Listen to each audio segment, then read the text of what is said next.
నువ్వెవరు భక్తుడివి? సృష్టికర్త భక్తుడివే కదా, జీవం గల దేవుని భక్తుడివే కదా. ఎన్నటికీ విడిచిపెట్టడు. నువ్వు భక్తిహీనుడు అయితే నిర్మూలం అవుతావేమో కానీ నువ్వు భక్తిలో ఉన్నంత కాలం దేవుడు నిన్ను ఏనాటికి విడిచిపెట్టరు. నువ్వు ఇప్పుడు ఛార్జీలు లెక్కేస్తున్నావు, బండి ఆయిల్ ఎంత అయింది చర్చికి రావడానికి, పోయిన వారం వెళ్ళాను, ఈ వారం వెళ్ళాను.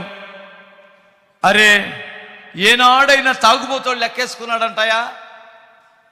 తాగుబోతోడు బార్ షాపులో ఎంత బిల్లు అవుతుందో ఎప్పుడైనా లెక్కేసుకుంటాడా? ఏనండి, ఒకసారి ఏనండి, బార్ షాపులో నాకు ఈ వారం ఇంత బిల్లు అయింది, నెలకి ఇంత బిల్లు అయింది, సంవత్సరానికి ఇంత బిల్లు అయింది అని ఎవడైనా లెక్కేసుకున్నాడా?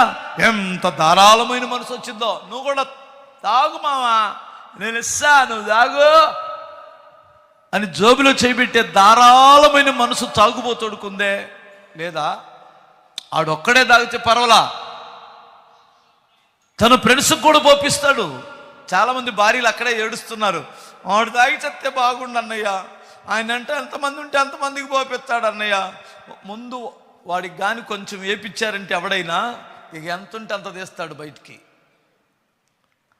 అర్థమవుతుందా? అతని యొక్క బలహీనత ఏమిటంటే అతను కొంచెం కిక్కెక్కాలి. కిక్కెక్కితే ఇంక పొరపాటున ఎంత ఉంటే అంత తీసి అందరికి పోపిస్తాడు. తెలుసబ్బాయి మీకు అలాంటి వాళ్ళు?